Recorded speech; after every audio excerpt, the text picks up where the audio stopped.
From Hollywood, California, the Lux Radio Theater presents Leslie Howard and Olivia de Havilland in The Scarlet Pimpernel.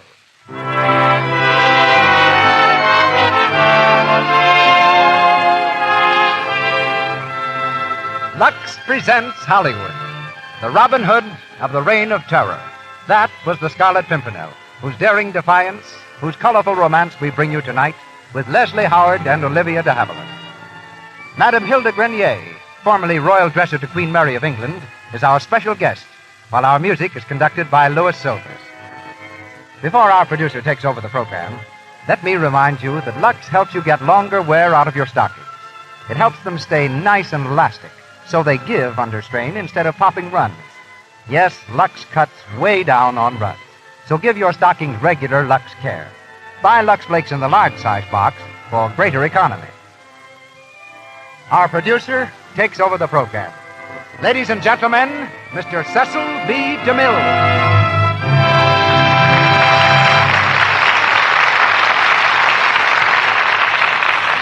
Greetings from Hollywood, ladies and gentlemen. They call it the poor man's weather glass, this little crimson flower that lends a splash of color to English waysides and closes up its petals in warning whenever there's a storm approaching. They also call it the Scarlet Pimpernel.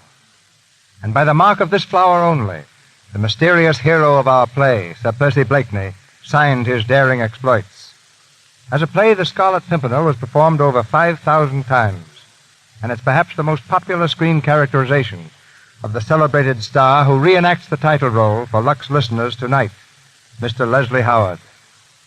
All the acclaim the stage and screen can bring a star has been won by Mr. Howard. He may continue his career as an actor, but should his present plans materialize, he'll also join the ranks of film producers, which I hope he does. Olivia de Havilland, who's been away from our stage too long, is the brown-haired, brown-eyed heroine of Warner Brothers' new production, Dodge City, in which she plays opposite Errol Flynn. She's co-starred tonight as Marguerite, and Dennis Green plays Chauvelin. As producer of the Lux Radio Theater, I want to take a moment before raising our curtain to thank all of you for your support. Thousands of you have written, telling us that you show your appreciation by regularly purchasing our products. With this kind of cooperation, ladies and gentlemen, you can depend upon hearing Hollywood's brightest stars on our program every Monday night. And now for the play. The Lux Radio Theater presents Leslie Howard and Olivia de Havilland in The Scarlet Pimpernel.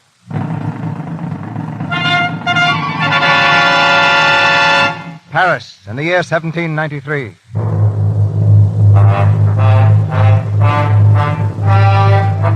The French Revolution is over, but the reign of terror casts its gruesome shadow across the city.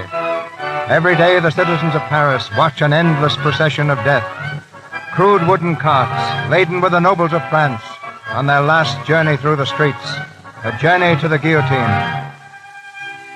Into this maelstrom comes one man to stem the rising tide of French blood, an Englishman, known only as the Scarlet Pimpernel, the object of every nobleman's prayer and every revolutionist's curse.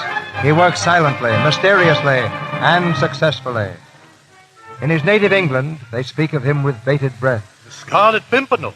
He's the only hope the French nobles have. The Scarlet Pimpernel? Does anyone know who he is? No, madam, but I must confess I feel quite proud when I remember that he is an Englishman. They say he's always in disguise. Oh, he's an actor, that man. He speaks French like a Frenchman, they say. And I've heard he can assume 100 disguises in an hour's time. An old hag, a peddler, a captain of the guards. You never know in what dress the Scarlet Pimpernel will strike.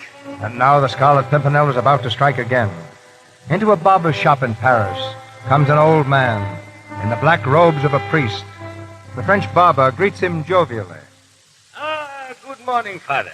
You wish to be shaved this morning? Yes, if you please, Barber. Sit down. Have you come from the square, Father? The guillotine is busy again today, eh? I don't know. I didn't stop. No? Well, it is always the same. The drums roll, the knife falls, and another aristocrat parts company with his head. Yes, very monotonous. And so clumsy. That great, ugly machine. When all they need is a sharp razor like this, a quick grip, and flick. Oh, please, please, don't flick quite so close to my throat. I only want a shave. You? You are all right, Father. But I wish they'd give me a few aristocrats to shave. Can you not see me dealing with the Scarlet Pimpernel? The what? The Scarlet Pimpernel, haven't you heard? No. There is a band of Englishmen helping these cursed aristocrats out of the country. Their chief is the only man who ever cheated Madame Guilty. He is known by the title of the Scarlet Pimpernel. And who is he? That is the mystery. The mystery, of course, yes. But there will be heads falling today in spite of him. Some very famous heads, Father. Yes? We checked off the names last night. The Duc de Tours, the Comte de Terray, de Nijon, the Comte de Tournay and his wife and daughter. The Tournay? Are you sure, the Tournay? But certainly I am sure. They were taken to prison over a month ago. Why, Father? You are not a friend of theirs? A friend? No, no, no. No, it isn't safe to know any nobles these days. Oh, good, very good.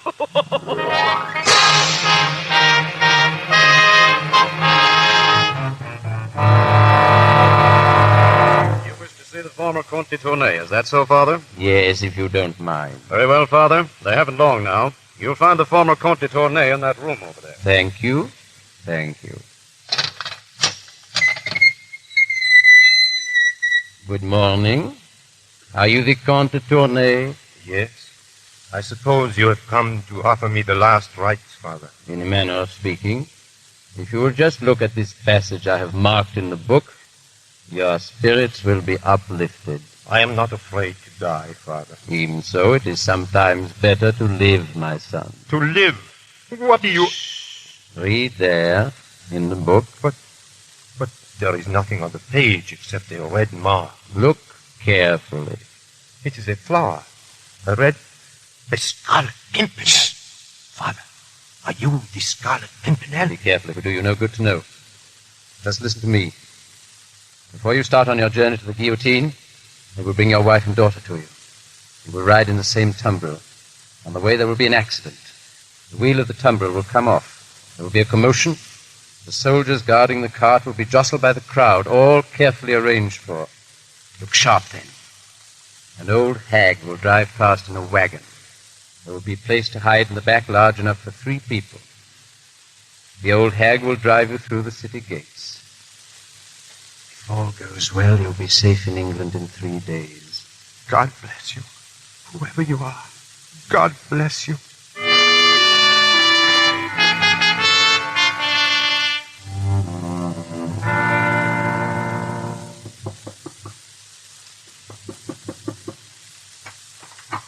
Well, what is it?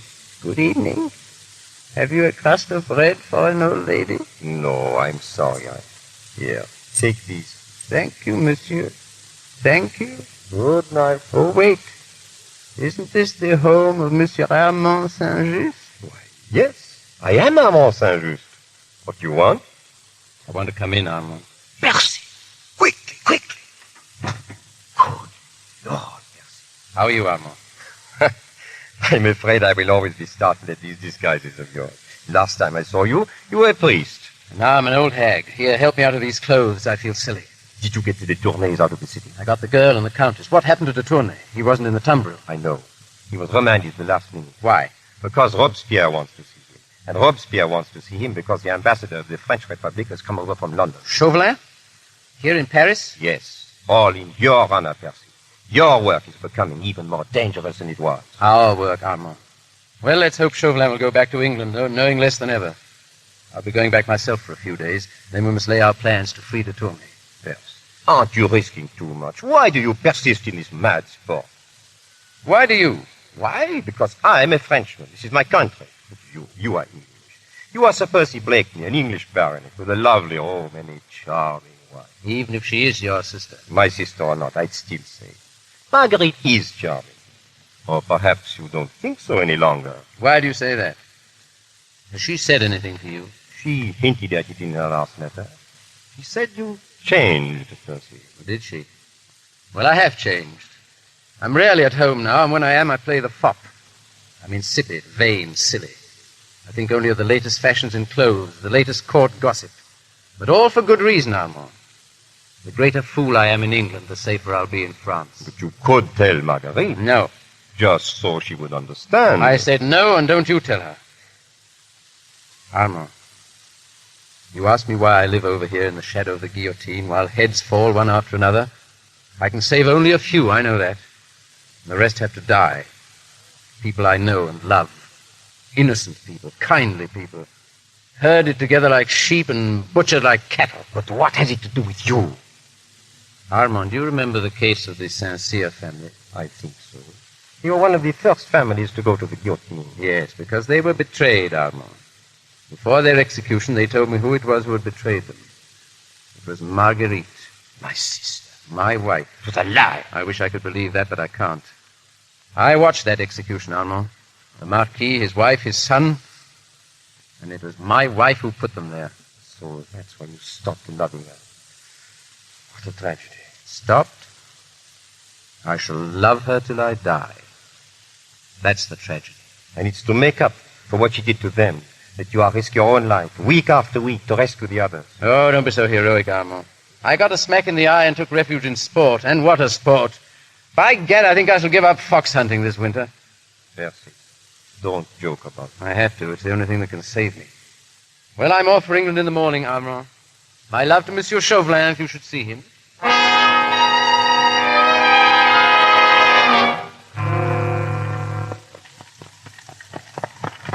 Gad, Percy, but it's good to have you at home again. So far, so good, folks. I've still got my head. You should hear them talk about you in London.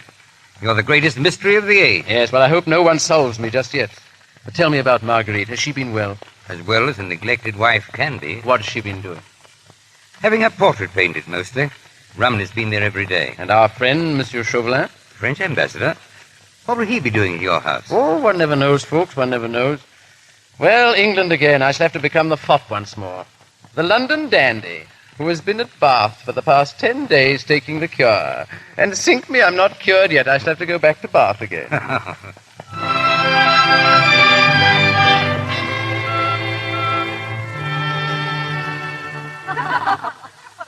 Lady Blakeney. Lady Blakeney, please. I can't paint you unless you sit quite still. I'm sorry, Mr. Romney, but we were just talking of this man they call the Scarlet Pimpernel. Oh. He must be quite wonderful, Marguerite. So they say. But it's maddening to think that somewhere there is a man as marvelous as that, and we never see him. He's of no use to us whatever. Lady Blakeney. Yes, Sprinkler. Sir Percy, milady. He's just returned. Percy. Good day, ladies. So charmed to see you here. Have you been taking good care of my lovely wife, your servant, ladies? Marguerite, my dear, your slave. Percy, why didn't you tell me you were coming? So few things are surprising in this world, my dear. I should like to be one of them. And how are you, Rumney? And how is the portrait progressing? You may see for yourself, Sir Percy. Yes, the eyes are wrong, aren't they? And is the nose all right?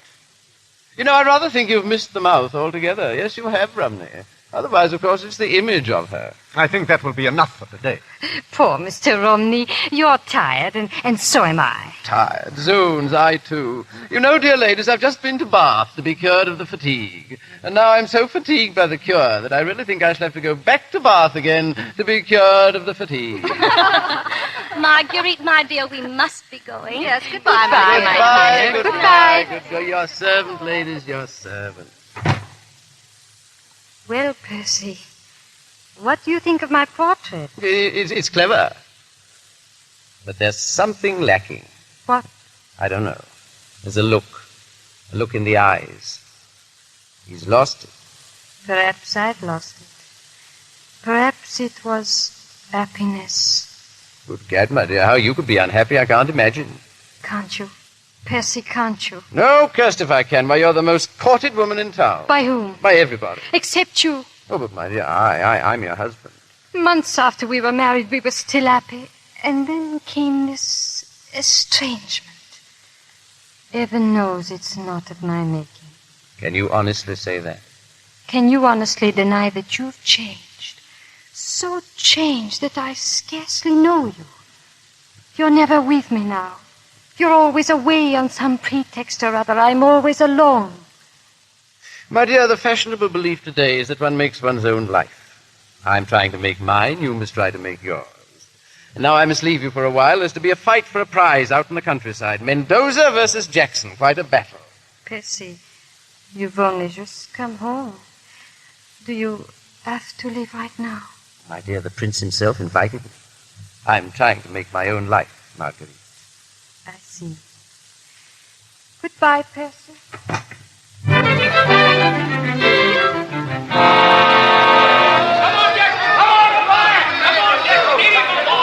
Mendoza's groggy. He's done for. Don't you believe it, Your Highness. He's foxing. You wait until the 30th round. I'll wager 100 guineas he won't last 2 more rounds. Done. Come on, Mendoza. Come on, Jackson. Percy. Fulks, sit down. Percy, I've got to speak to you at once. Pardon me, Your Highness. Well, Fulks? Percy, it's Chauvelin. He's returned to England. Chauvelin? Where is he? He's... Well, come on, Fulks. Come on, man. Where is he? He's at your house, Percy. My house? Order my carriage. I'm leaving at once.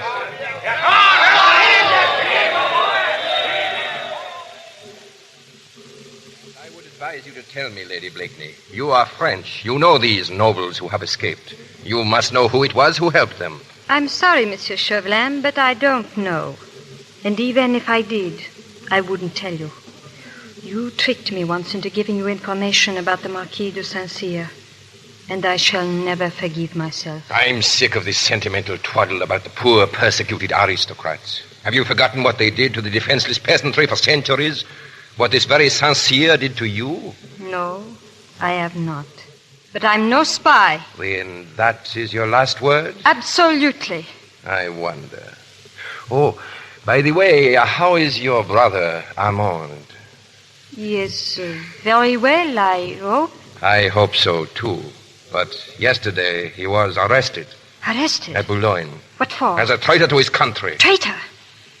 Oh, you're lying, Chauvelin, trying to trick me again. I have the proof of his guilt in my pocket. A note he once wrote to the Scarlet Pimpernel. This scrap of paper will certainly send your brother to the guillotine. Unless, of course, you care to redeem it. Bring me the name of the Pimpernel, and this is yours. But even if I wanted to, I don't know it. Find it. How can I, if you can't with an army of spies? Because you go everywhere and know everyone in his circle. That much I do know. And this also, that he will be among the guests tomorrow night at the Grenville Ball. So will half the world. The thing's impossible. To a clever woman whose brother's life is at stake, nothing's impossible. Well? Do you swear to give me that paper? The moment I catch the Scarlet Pimpernel. Zoons, that name again. Percy. I've heard nothing else all day, at the club, at the fight, and now here. I protest the fellow's a public nuisance. Oh, I beg your pardon, my dear. Do I intrude? No. This is an old acquaintance, Monsieur Chauvelin, the French ambassador. My husband. Charmed, delighted, enchanted. The devilish clever race, the French. How they speak that unspeakable language of theirs defeats me. You flattered us, Sir Percy. No. You've got the cleverest heads in the world. The only trouble is you all go to pieces round the neck. Round the neck? Yes. Now look at your cravat. Sink me, what a mess. Now, if you'd really like to know how to tie a cravat, I'll tell you. But it isn't easy, you know. It takes all my brains. Yes, I'm sure it would. Yeah, of course it would. Now, you see, look here. First of all, the thing goes twice round the neck. And then the front folds back to allow the back to come to the front. Otherwise, of course, the front would be all behind as it was before, you see? Percy, what are you talking about? You don't follow me, my dear. It's exactly what I say. It takes brains, doesn't it, Mr. Chauvelin? One can see that. Yes, of course one can. Well, yes. Good day, Lady Blakeney. No, don't go, no. I want you to hear my verse about that Pimpernel fellow. You'll love it, Chauvelin. Now, listen here. They seek him here, they seek him there. Those Frenchies seek him everywhere. Is he in heaven? Is he in... that dim, delusive Pimpernel. Delightful. Yes, I wrote it, you know. It's clever. Huh? Yes, especially that line, those Frenchies seek him everywhere. Oh, yes. I like that, too, yes. Because, you see, I hear that they do. And that gives the line sort of a something that gives it a sort of a something. If I make myself clear. Yes, clear as crystal. Yeah. Good day, my dear Sir Percy. Bonjour, monsieur, as the French say. Bonjour, monsieur. Oh, it was a magnificent fight this afternoon, my dear. Gad, I wish you could have been there. What's the matter, my dear? Percy, who is this Scarlet Pimpernel? Pimpernel? Gad, Marguerite, how should I know? What's your interest in the Scarlet Pimpernel? Oh, no more than any other woman's. We'd all like to know who he is. Yeah, so would your friend Chauvelin, I'll wager. What makes you say that? Well, isn't that what he's here for? Didn't he tell you? Why should he? Why not? Mind you, the man's clever, but a fellow who can't even tie his own cravat isn't likely to put a noose round the Pimpernel's neck, is he? Oh, Percy, can't you ever rise above trivialities? Can't rise above anything more than 3 syllables, my dear. Never could. You were a man once. A man a woman could look up to. Could turn to in trouble. And now, I wouldn't know where to begin. Couldn't you begin by telling me what the trouble is? What's the use? We don't speak the same language. We did once, but I don't think we ever will again. Really? Well, perhaps you're right, my dear.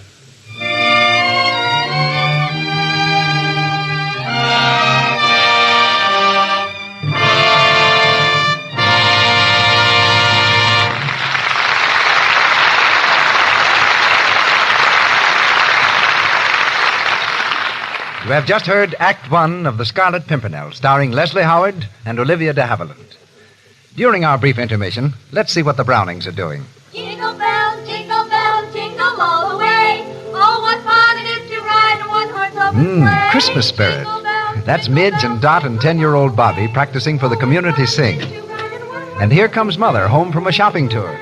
Hello, youngsters. Hiya, Santa Claus. Whoopee, look at the packages. Ooh, what a day. Here's your ribbon and wrapping paper, Midge. Thanks, Mother. And did you get the, Yes, here it is, Midge. Zowie, what's that? Now, Bobby, no fair peeking. Well, gee, can't I just feel it? Nix, you keep away. Mother, did you get the stockings? Yes, here they are, Dot. Who are they for, Di? Mary Lou. She's always running out of them. Running out is right. Gosh, did she pop a runner in chemistry today? Gee, it's something awful, the runs she gets. And snaky scenes, too. I'm a snake wriggling through the grass. Oh, Bobby. Oh, I know. Why, what? Why, look, Dot, you could wrap a box of Lux Flakes in with Mary Lou's stocking. Oh, I bet she'd love to know about Lux. I'm sure she would, dear. Lux cuts way down on runs. Gee, and we could write a little card like this. Lux these stockings, fine and sheer, to help cut down on runs, old dear. Well, I think that's swell. Now, that was mighty helpful of Midge, thinking of Lux Flakes for Mary Lou. In a month's time, I bet Mary Lou will be very grateful to Midge, for she'll be glad to get the special help Lux Flakes gives. You see, Lux saves the elasticity in stockings, so they give under strain instead of breaking into runs so often. If you haven't tried Lux for your own stockings, you'll find it's great, the way it cuts down on runs and helps stockings wear longer and fit better. Buy Lux Flakes tomorrow in the large size package for extra thrift. Now, Mr. DeMille and Act Two of our play. We continue with The Scarlet Pimpernel, starring Leslie Howard and Olivia de Havilland.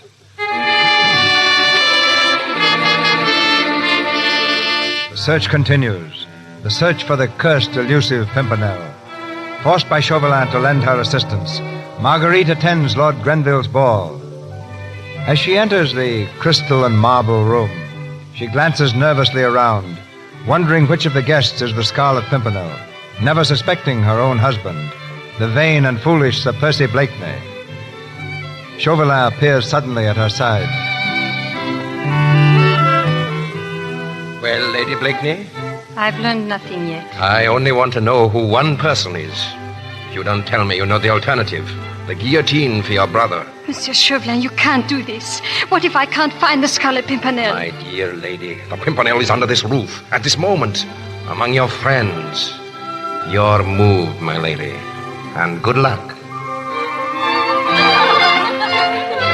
I beg pardon, Sir Percy. Yes, my man? Sir Andrew Fawkes wishes to speak to you. Of course, delighted. Good evening, Fawkes. Good evening, sir. Well, what is it? Hastings has just arrived from France. Any news? The very worst. The king is doomed. He'll go to the guillotine any day. Where is Hastings? He's dancing. Shall I get him? No, wait. I'll send him a note. Come over here to the desk. It wouldn't do for me to be seen with Hastings. I want you to give him this. Make certain no one sees you. I'm telling him to come to the library at midnight. You better come, too. Very well. Here, slip this note in the cuff of Hastings' coat. Then don't speak to him for the rest of the evening. Ah, Lady Blakeney. Won't you take pity on a lonely compatriot? Monsieur Chauvelin, are you asking me to dance with you? Not with me. With Lord Hastings, madame. Why? He has a note in his cuff. It was just put there by Sir Andrew Fulks. I want you to get it for me. Oh, but listen, Get it. Chauvelin. Hurry, please. It might be important.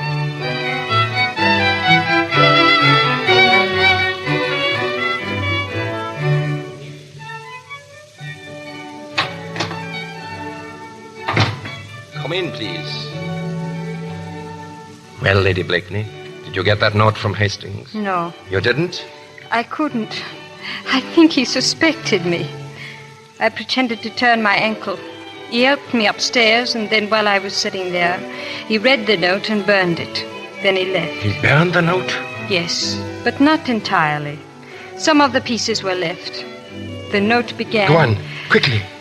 It said, "Start tomorrow myself," and the last sentence was, "Will be in the library at midnight." Thank you, Lady Blakeney. And now, if your labors have tired you, you are quite at liberty to go home. Thank you. I will. Are you certain of this, Fulks? Quite certain. Hastings burned the note, Percy, as you've always ordered us to. Then he went back to the room, and she was reading what was left of it. And she went to Chauvelin? Yes. You know what that means, Percy. It means that Chauvelin knows that the Scarlet Pimpernel will be in the library at 12 o'clock. Perhaps. And perhaps he will. Is this the library? Yes, Monsieur Chauvelin. Have you seen anyone go in or come out of this room in the last few minutes? No, sir. Who is that on the sofa? Oh, I don't know, monsieur. He must be asleep. Please wake him up and ask him to leave. I have an important engagement here. It's Percy Blakeney, sir. Blakeney, that fool. Wake him up and ask him if he'll have the decency to go home and sleep in his own bed. Yes, sir. Sir Percy. Sir Percy. What is it? What is it? Is there no peace for the weary? What ails you, man? The French ambassador, Sir Percy. He would like to have the library to himself. The French ambassador? Ah, Monsieur Chauvelin. I am sorry to disturb you, Sir Percy, but I have an important engagement here. Really, Gad, there's not a comfortable sofa anywhere else in the house. I've tried them all. Sit down, Monsieur. What time is this gentleman to appear? He's a little late. If you don't mind, I'll wait for him alone. No, not at all, not at all. By the way, what do ambassadors talk about in libraries at midnight? It must be very fatiguing. Are you afraid England is going to declare war on France? That does not concern me at the moment. Is that so? Your revolution now. Now, there's a great bore. How's it going? Do you think you'll win? We have won, sir. Oh, you have, I see. Yes. Have I been asleep that long? I hate to hurry you, Sir Percy, but I'm afraid your presence here is keeping my friend from entering. Oh, he can come in. Is he outside? Oh, come in, do, sir. Please don't stand on ceremony. I hardly think that will persuade him. Ah, this must be a very secret meeting. I have it. I'll wager you're expecting that Scarlet Pimpernel. Is that it? Sir Percy, you're becoming insufferable. Oh, Monsieur Chauvelin, you would not deprive me. Let me hide behind a curtain. Anything. Just let me be the first in London to glimpse that mystery man. Well, I'll be the most popular man at the club. It is too late now. He has been warned. Oh, then I shall miss him. Oh, sink me. Well, good night, Monsieur. Better luck next time. Good night.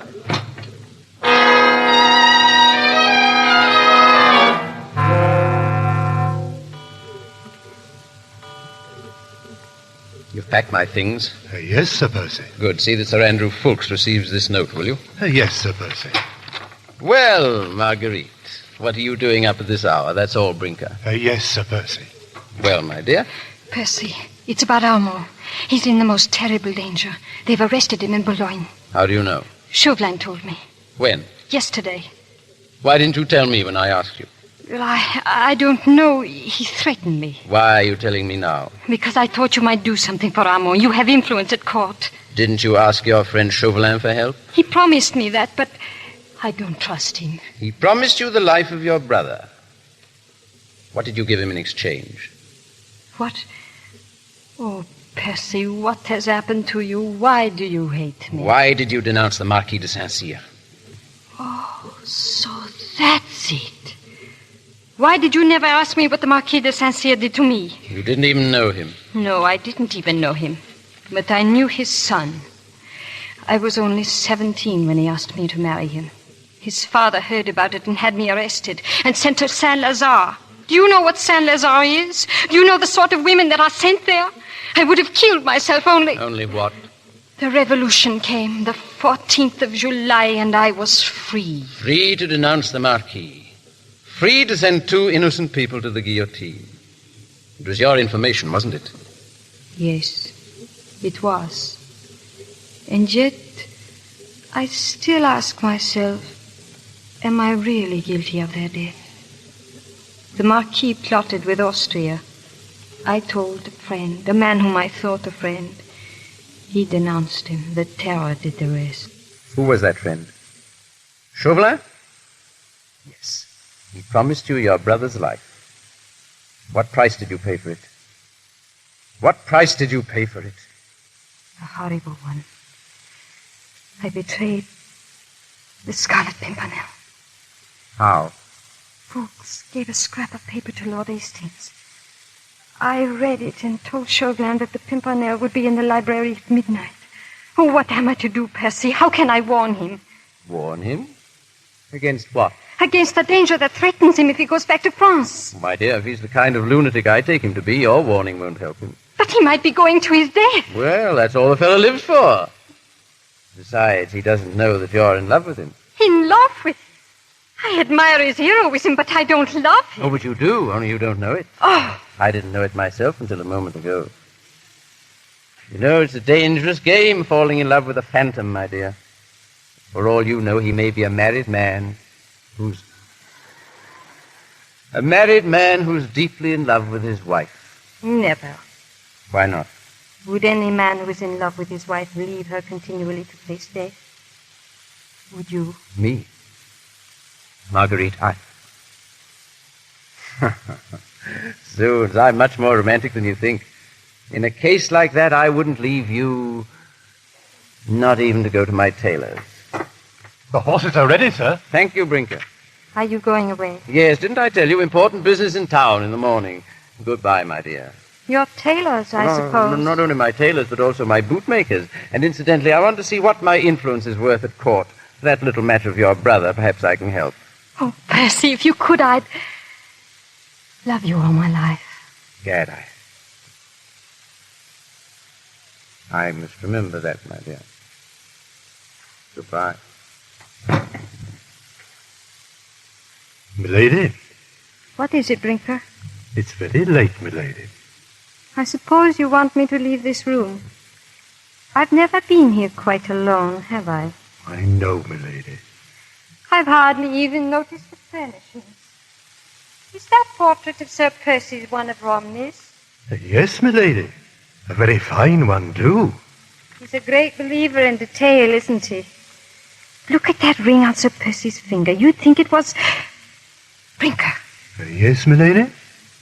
Have you ever noticed that ring? Why, no.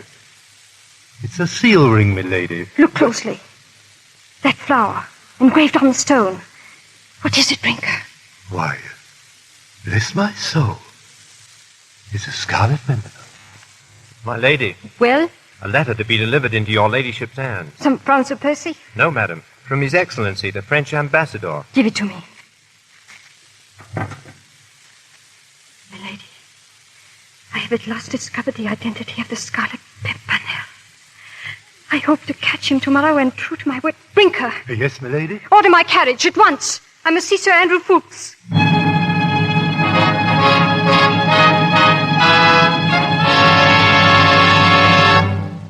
Lady Blakeney.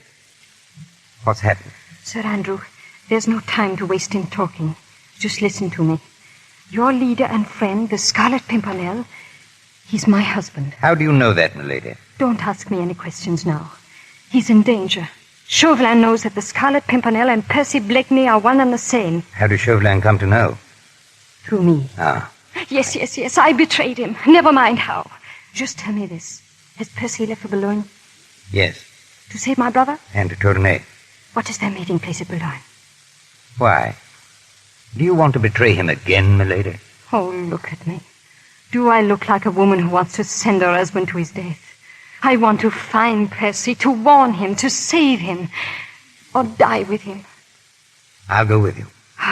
Can you bring your friends? 10 of them. The rest of them are in France. Percy has forbidden us to go over.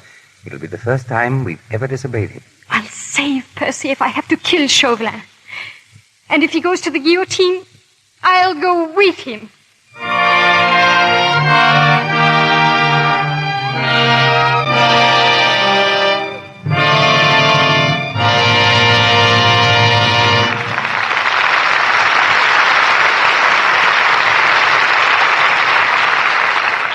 We pause for station identification. This is the Columbia Broadcasting System.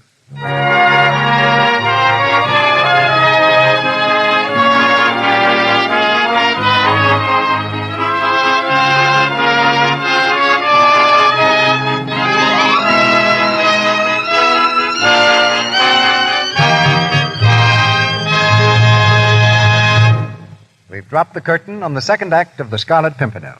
It goes up again shortly when Leslie Howard and Olivia de Havilland bring us Act 3. During this short intermission, we hear from our special guest and Mr. DeMille. In addition to being foremost authority on the period of tonight's play, Madame Hilda Grenier, like our drama, has been intimately concerned with English nobility all her life. For many years she had the title of Royal Dresser to Queen Mary and has been on duty at every imaginable royal function from baptisms to coronations. Her background makes her one of Hollywood's most valued technical advisors. If there's a more proper introduction for an ex-royal dresser, Madame Grenier, please enlighten us. It was infinitely better, Mr. DeMille, than my first introduction to royalty. Princess Charlotte of Germany had granted me an interview. Entering her salon, I tripped on a rug and went flying along the highly polished floor like a sailboat in the wind. When I dared to open my eyes, there I was at the feet of the princess. She laughed, picked me up, gave me my first lesson in poise. And now, sir, I can tell you a little about royalty, a little about the Scarlet Pimpernel. Which would you like first? Well, we'd like to know a little more about you. Suppose you tell us what a royal dresser is.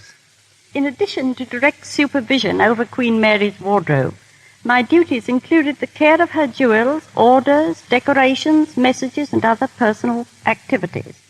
I suppose my greatest responsibility was to see that everything Her Majesty wore was absolutely correct, right down to her umbrellas. Her umbrellas? Indeed.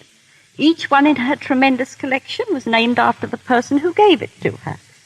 She'd simply ask me to bring her Lord Chesterfield, or Papa, or the Emperor, or Dolly. But far more famous than her umbrella collection is her priceless array of antique furniture. Many of her most treasured pieces originally came to England with aristocrats escaped from France at the time of the Scarlet Pimpernel. What mementos do you have, Madame Grenier, of your days in the palace? Several cherished gifts from both the late King George and Her Majesty.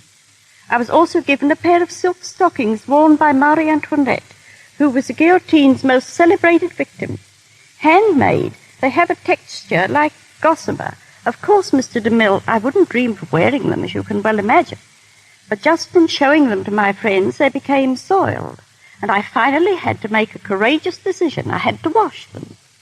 But I did the job myself, and with Lux, they came out perfectly. Mm-hmm. Lux, incidentally, was used in Buckingham Palace during all the years I served Her Majesty. That's a real tribute.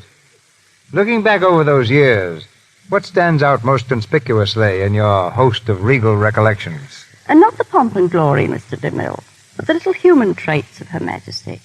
I remember how, as Princess of Wales, she wept because she had to leave her little baby, Prince John, for an official visit to India. How, coming home from a new musical show, she would whistle tunes from the play, just as you and I. And I well recall how she'd carefully tear off bits of unused papers from letters and save them for memoranda. She was and is a wonderful woman. Now the word I promised about the play. It may be a surprise to most Americans to learn he actually existed, Sir Percy Blakeney, called the Scarlet Pimpernel. To this day, his descendants are well known in England. As portrayed so excellently by Mr. Howard, he was vain and foppish, but underneath it all, courageous, almost to the point of being foolhardy. Was the Scarlet Pimpernel ever caught? Well, suppose we all listen to the third act of the play and find out. You've entertained us royally, Madame Grenier. The Scarlet Pimpernel, starring Leslie Howard in the title role and Olivia de Havilland as Marguerite, with Dennis Green as Chauvelin.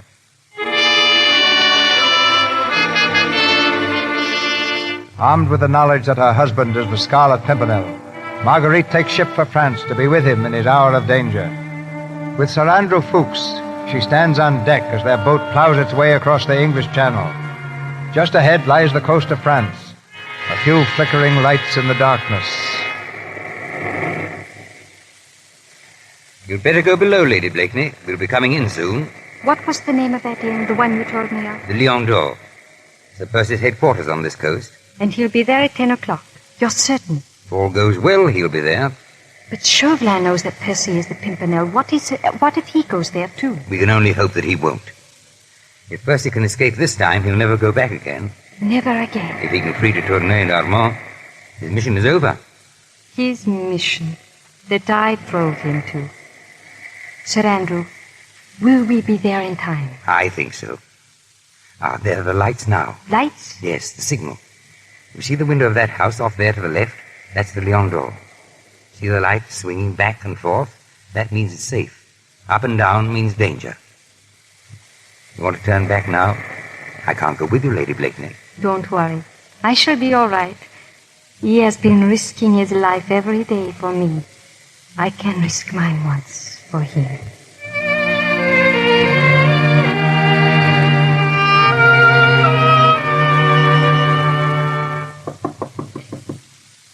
Who's there? A message.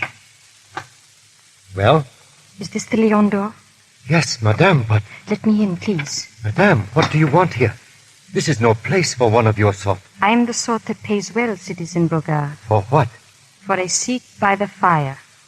I'll wait here for a friend of mine and yours. What should I know of your friends? You signaled to him before. You must be expecting him. What time? What time, please? 10 o'clock. Madame, do you know him? Yes, I know him. Who is that? I do not know at this time. Where can I hide? Up those stairs, to the room on your left. Hurry. Open here. Open. One moment. Citizen Brogard? Yes? Under arrest. Take him, Sergeant. What for? Betraying the Republic, helping the enemies of France, smuggling aristocrats out of the country. That's a lie. You've got one chance. Take it, or I'll hang you now from your own sign. Your leader's coming here tonight, isn't he? Isn't he? Yes. What time? He ordered his boat to be off the point at 10 o'clock. But he'll call here first for his passengers, won't he? He might. Might. You look pretty swinging in the wind. How does he know it's safe? What is the signal? Sergeant, ask him what the signal is. A twist of the arm will help him to remember. Speak up. Don't. I'll tell. A lantern in the attic window, waved up and down for danger. Across the window, when all is clear. Thank you, citizen. Sergeant, you may take Citizen Brogard outside. Up and down for danger. Oh, God, let him see the signal. Let him see it. Up and... Put down that light, Lady Blakeney. Chauvelin. We meet again. Permit me, madame, but you were giving the signals incorrectly. Up and down means danger. That will drive the Pimpernel away. You must move the lights back and forth across the window. So. Now he will come to us. Chauvelin, listen to me. He's my husband. A fact that you neglected to mention a few days ago. You've got to let him go. I'll do anything you want. I'll give you any information you can, but you've got to let him go free. Don't be a fool. You've no more information to give. Even if you had, do you suppose I'd sacrifice my meeting with the Scarlet Pimpernel for it? Monsieur Chauvelin. Well? Coach, monsieur, is pulling up at the door. Ah, our friend is early. I'll let him in myself. Sergeant, you shall have the privilege of watching over the Republic's most charming prisoner for the rest of the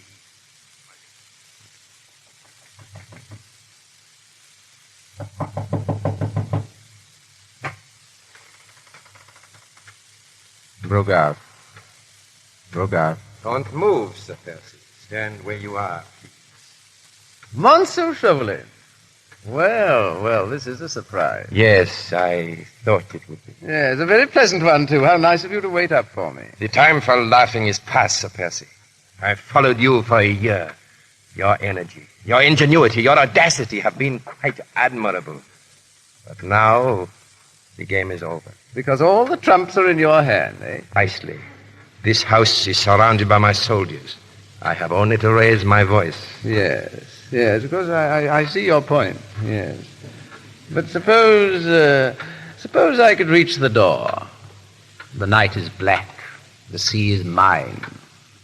I make a dash. You won't. Oh, of course I won't. I don't need to, because...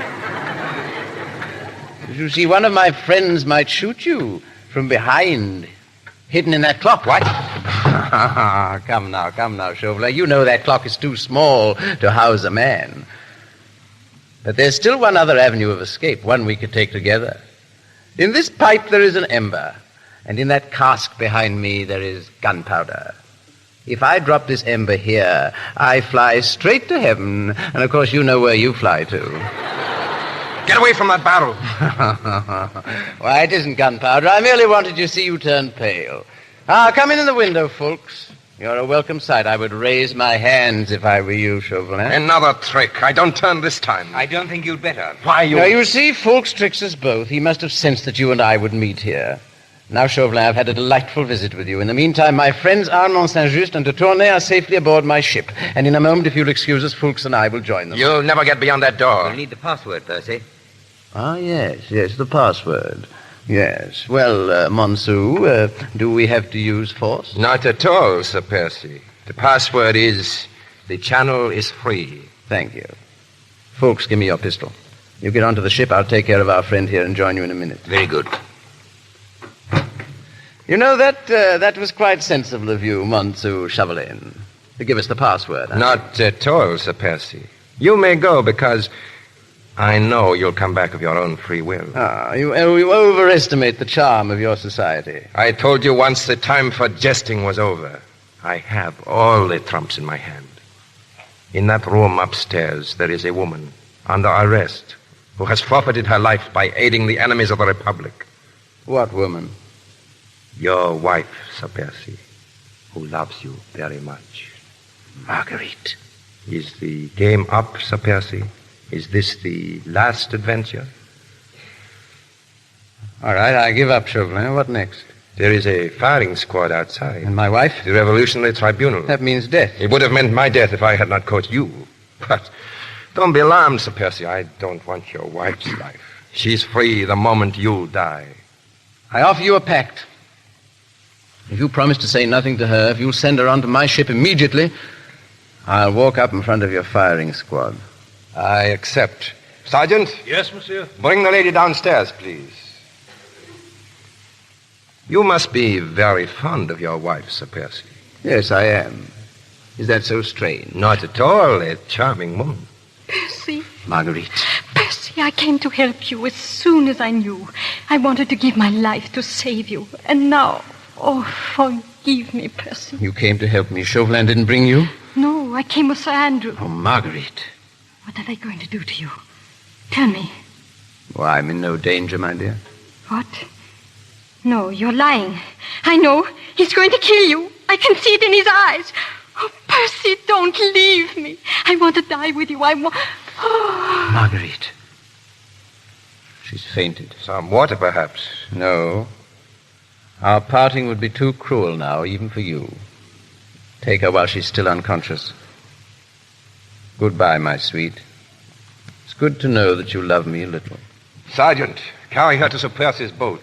The boat is to sail the minute Sir Percy dies. The lady is free when you hear the firing squad. Yes, monsieur.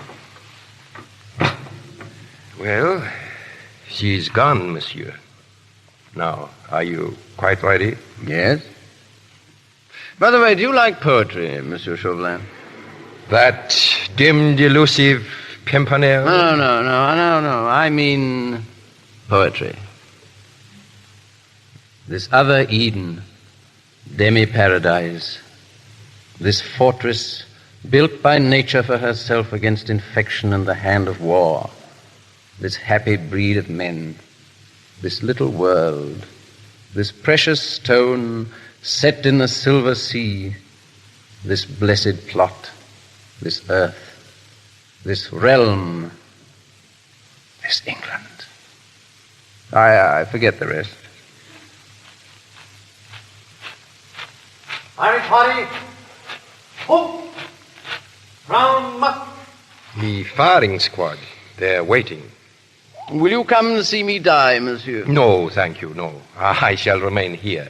I shall picture the scene in my own way. Oh, yes, of course. Yes, make it as horrible as possible.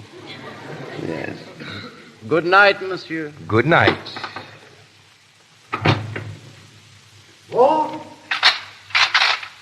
Present. Present. Fire. Ah.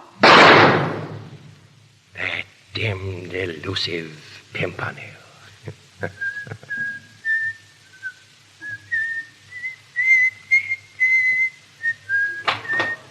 I'm so sorry, monsieur. Blakeney!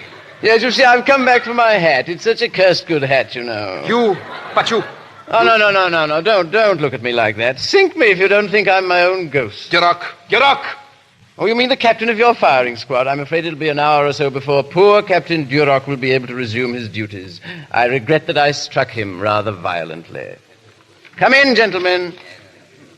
This is my firing squad. Allow me to present Sir Andrew Fulks, Lord Hastings, Lord Belville, and all the rest of them. But, of course, you know all about them. Your firing squad? Yes, you see, those men you hired, excellent men, all of them. But oddly enough, they can't resist a drink of wine. Oh, they'll recover. It was just a mild drug, you know. But for the moment, they're all sleeping very soundly. And now, since the volley of shots has freed Lady Blakeney, I must make haste to join her. Good night. By heaven... Chauvelin. You know, I think a cooling off is what you need. Fulks, raise that trapdoor there. You'll find it very cool below, Monsieur Chauvelin, and you will have ample time to think things over. Bonsoir, monsieur. Vive la France. Long live the king.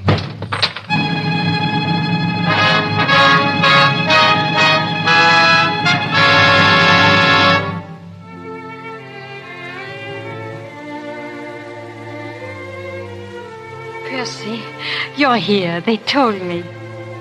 Yes. Marguerite, my darling, I'm here. We're on our way to England. That's all you have to know. Are we free now? Really free? I'm free, my sweet. But you... You know, Chauvelin said that you would not be free until the moment I die. Darling. And I won't let it be a moment sooner.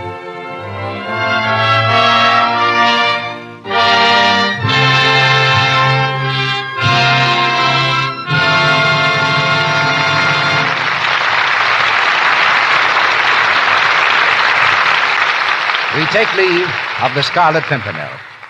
You know, hearing the Brownings get all excited over Christmas reminds me of something, and I'd like to tell you about it before Mr. DeMille comes back with our stars. I want to tell you a very snappy way to trim your Christmas tree. All you need is your old friend Lux Flakes. Now listen, pour a large box of Lux Flakes into a big bowl and add 2 scant cups of lukewarm water. Whip it up with an egg beater. Gosh, it's wonderful the suds you get. A big pan full of fine white suds that look like whipped cream in the bowl and like real snow on the Christmas tree. Now, take handfuls of the suds and spread them with your fingers all along the branches of your Christmas tree. If you want an even more glittering effect, while the suds are still moist, sprinkle the tree with artificial Christmas snow, the kind you get in the stores. Boy, what an effect you get. Your tree looks as though it had been out in a real honest-to-goodness snowstorm. It certainly is pretty, all sparkling and everything. And you know, this is one way to help your tree last longer, because the Lux suds cling to the needles and keep them from drying out and falling off too soon. Want me to repeat the recipe? A large-sized box of Lux Flakes, 2 scant cups of lukewarm water, whipped with an egg beater. That's all. Be sure to get the large-sized box of Lux so you can make plenty of snow. Here's Mr. DeMille. Our stars drop their roles. Lady Marguerite is again Olivia de Havilland, and the Scarlet Pimpernel becomes Leslie Howard. Well, it was every bit as enjoyable bringing this play to the air, Mr. DeMille, as it was bringing it to the screen. As Madame Grenier told us, the Scarlet Pimpernel really actually existed. I confess I didn't know that until I was making the picture, because surely no character seemed more a piece of elaborate fiction. So naturally, when someone sent me a note and said he belonged to Sir Percy's family, I wondered whether one of my friends had thought up the gag, you know. It was slightly embarrassing not long after when a Mr. Blakeney, a descendant of the original Scarlet Pimpernel, introduced himself to me. 2 weeks ago, Mr. Howard, I heard you say something on this program about turning motion picture director. Earlier tonight, Mr. DeMille added the word producer after your name. Apparently, you're really going into the picture business in all its branches. Oh, you scare me, Olivia. As a matter of fact, we expect to produce certain pictures in England, but just to be sure that our efforts will appeal to our American audiences, we're going to write our first story right here in Hollywood. It'll be the first time, I believe, that this has been done by an English unit. Well, there's no reason why the tie that binds the nations can't be made of celluloid. Mr. Havilland, you've been out of Hollywood a long time, filming Dodge Cities. Any adventures on location? Well, I'm the Dodge City Dodger. I've been dodging kidnappers. Not kidnappers? Yes, kidnappers. Really? Let me tell you.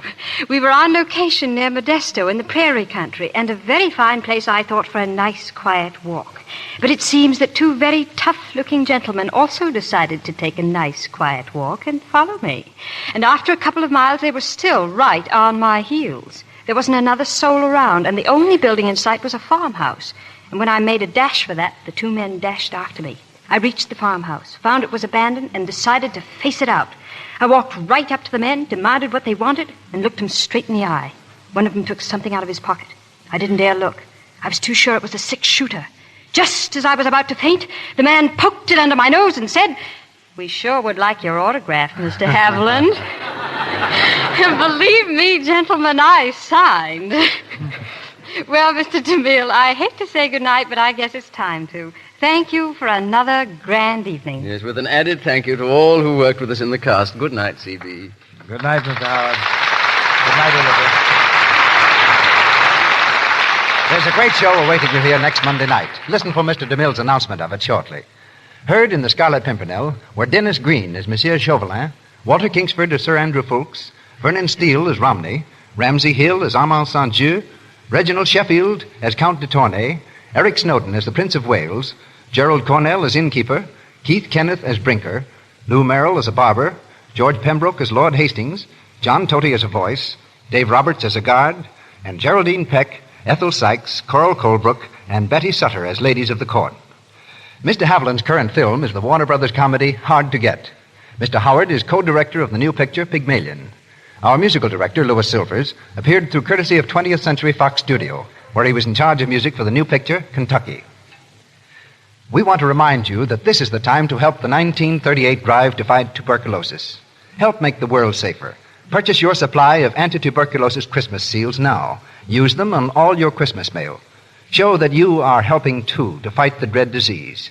Buy seals for Christmas, and you buy health for the new year. Mr. DeMille. It carries a punch like a prize-fighter's fist, the play you'll hear next Monday night. Kid Galahad. An exciting drama of the squared circle.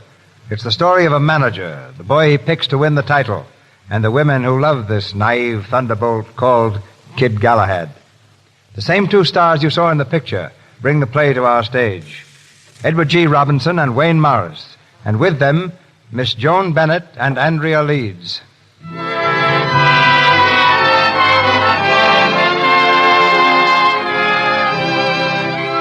Our sponsors, the makers of Lux Flakes, join me in inviting you to be with us again next Monday night when the Lux Radio Theater presents Kid Galahad, starring Edward G. Robinson and Joan Bennett, with Wayne Morris and Andrea Leeds. And as the evening's special guest, the former heavyweight champion of the world, Jack Dempsey. This is Cecil B. DeMille saying good night to you from Hollywood.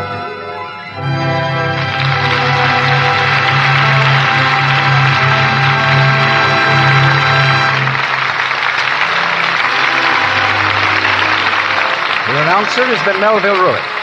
This is the Columbia Broadcasting System.